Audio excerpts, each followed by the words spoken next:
Now at 10, this is Fox 61, Connecticut's news station.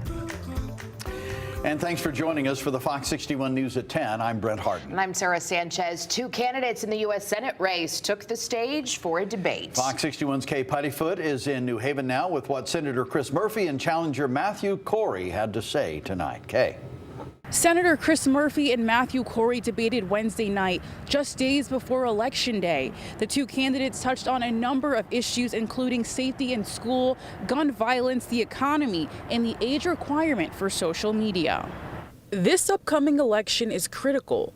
Incumbent Senator Chris Murphy is seeking his third term as senator, while Republican opponent Matthew Corey thinks it's time for a change. Look, when you're a small business guy and you've worked in the private sector, you understand the consequences of the bills you pass in Washington, how they affect your life every single day. Senator Murphy said when it comes to price gouging, investing in tax cuts is crucial. To put more money in people's pockets, we can certainly do more to tackle the price of medicine. And when it comes to social media safety, Senator Murphy believes the government must step in. I have a piece of legislation that requires parental consent for any young person to be on social media before they're 17, that bans any children under 13 from being on social media. Another hot topic, crime. And a lot of this crime is being committed by illegal aliens and the Venezuelan gangs. Over 600 arrests in New York City by Venezuelan gang members. We don't have to tell you, it reached our shores of Stamford, Connecticut. I don't know where the argument is that crime is down. We had East Haven police officers get shot. Matthew Corey believes it's time someone with a business background is sent to Washington, and he believes President Trump will be the next president. As for Senator Murphy, he says he fears if Donald Trump is reelected, the country will only be divided further. In New Haven, Kay Puttyfoot, Fox 61, Connecticut's news station.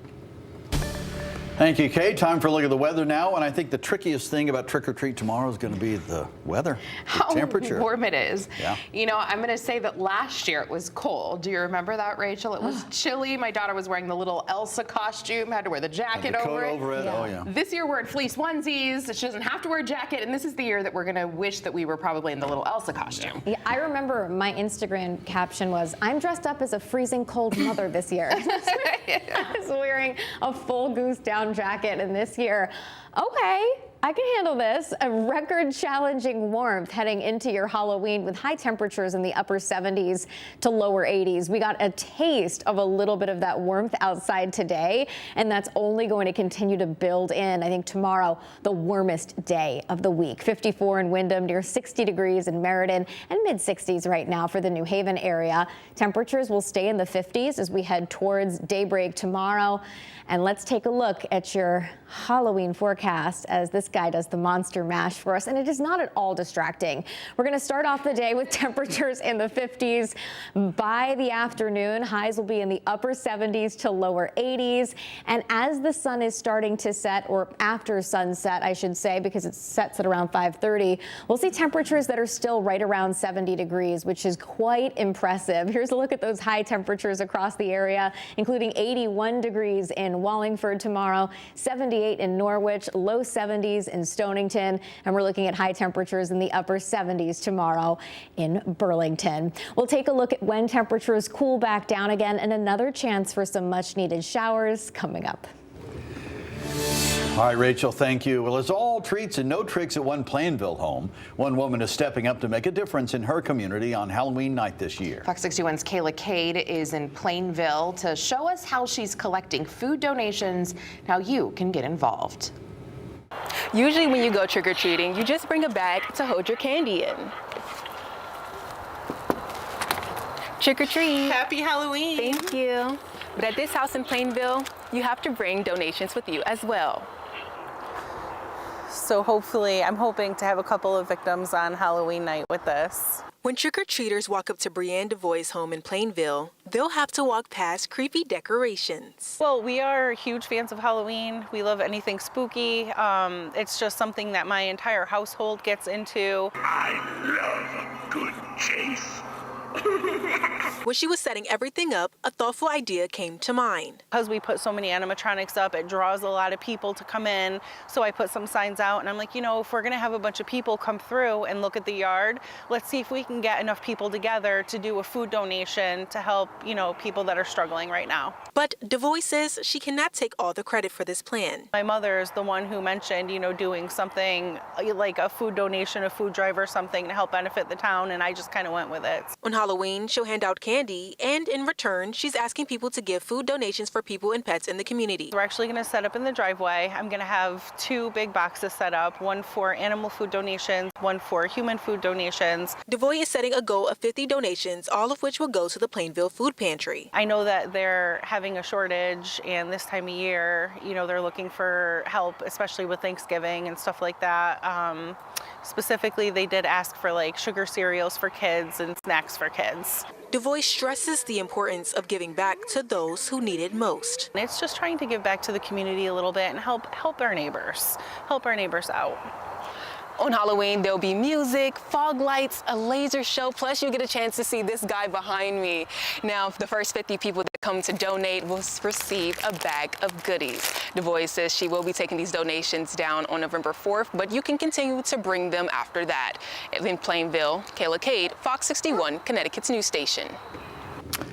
Kayla, thank you. Well, keeping up with your health when you're feeling run down is hard and can be even more difficult when the care you need is far away or costly. Fox 61's Alexa Farrell has more on a new station working to make care available when you need it, and it doesn't cost a dime. The Village in Hartford creates access to health care for the community. This is a new innovative technology, OnMed's Care Station, and it provides care without a cost to the patient. Primary care is hard to access in Hartford, and there are no urgent care centers. Between costly bills and actual offices, getting to the doctor can be a real problem for residents in Hartford. That's where the new OnMed Care Station comes in. We bring quality, affordable healthcare service into underserved communities.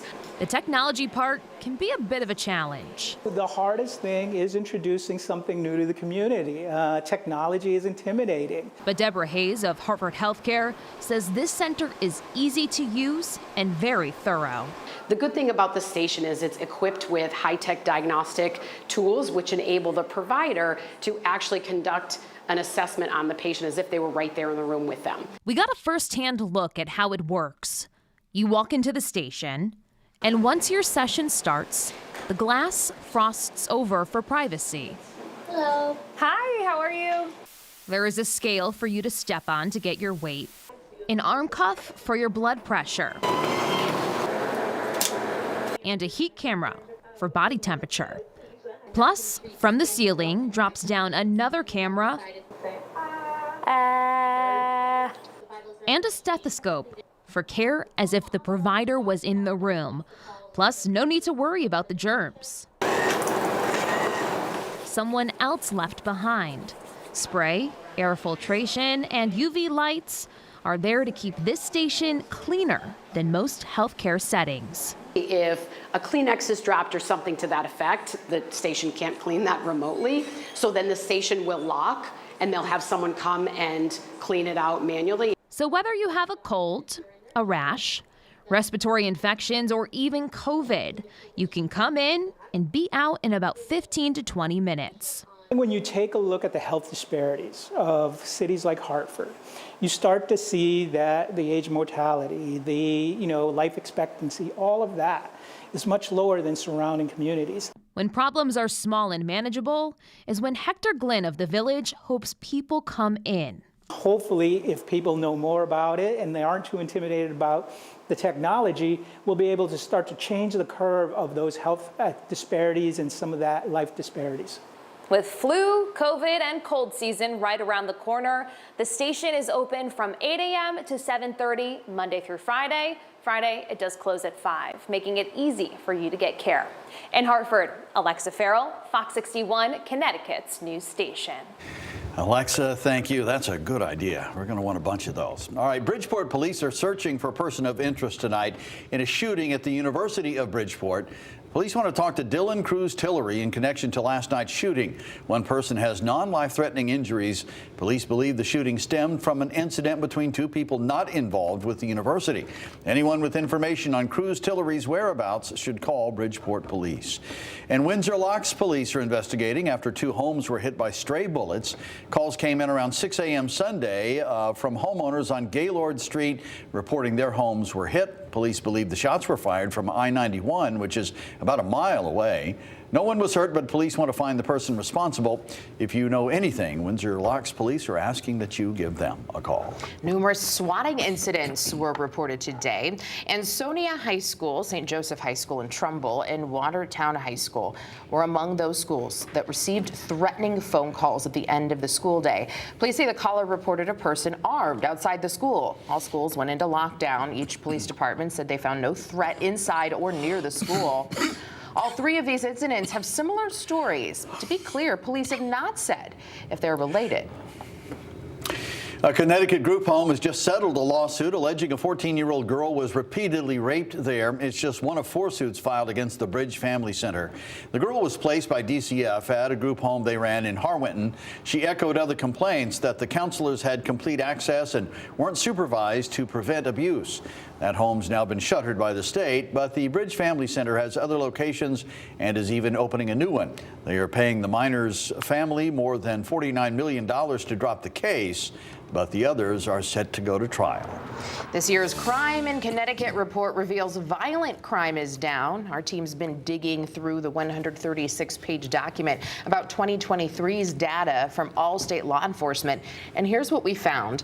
Crimes against persons, so murder, non-negligent manslaughter, kidnapping, and sex offenses were down 3.8% compared to 2022. Unfortunately, property crime was up by 11% last year. So those are crimes like arson, theft, destruction, and fraud. Other crimes like animal cruelty, illegal drugs, gambling, weapon violations, among others, dipped by 2.2%.